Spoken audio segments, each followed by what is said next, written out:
Birds of Prey has been my favorite. Oh, thank you. Because it's like my first intro into it. I've never actually read a Birds of Prey book before this. Can you tell me a little bit about your Birds of Prey run? Yeah. So, I mean, Birds of Prey is sort of a dream come true. I think especially any female creator would sort of love to get their hands on it. It's not only some of the best female characters that you get to write. Like sometimes if you want to build a female team, you have to really justify that. Like I ran into that trouble at Marvel a little bit where they'd be like, okay, but why these characters? And I'm like, I don't know, because they're the best fucking characters and I want to write them. Like, oh, I don't want to justify it beyond that. I want to justify it within the story, but like sometimes they want some additional thing. And like, I get it narratively, but it's nice to know a book has just historically been driven by these women, Black Canary and Oracle, and that's what it is. And you don't have to explain it more than that. They're these women who work together. And sometimes dudes, I put John Constantine and Green Arrow in there sometimes. You know, it's just, I think the thing for me was that it was my first work at DC. Well, the Harley Quinn short I did ended up coming out before that in the end. But, you know, I didn't know how it was going to go at DC. It was a big,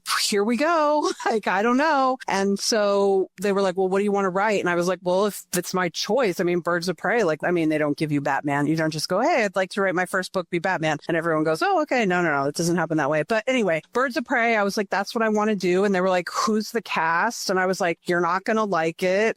And they were like, what do you mean? And I was like, it's weird. And I think it makes sense. But, you know, and so then, yeah, this cast I pulled together and they were like, wow, Zealot's a wild card. And I was like, I know. It just turned out amazing. I mean, you know, one of the big things from that book has been the Barda and Cass Kane friendship, which I agree is one of the like best, most fun things to come out of it. And like, I had the sense of what that relationship would be and how it would come, but I didn't really know until it was on the page that it would like be so magical and that it would hit for so many people. And even the editor, Ben Abernathy at the time, he was the original Birds of Prey editor that helped me develop the book. You know, he was like, I love your Barda. He's like, I didn't know she was going to be like this. And I was like, yeah, so here we go. So it was a lot of faith from Ben, but it really paid off. I think my frustration with Birds of Prey now is I can't get the attention on it that I can get on Absolute Wonder Woman. And so it's sometimes hard. I want to like scream up and down, like, pay attention to these cool birds over here that I'm writing. And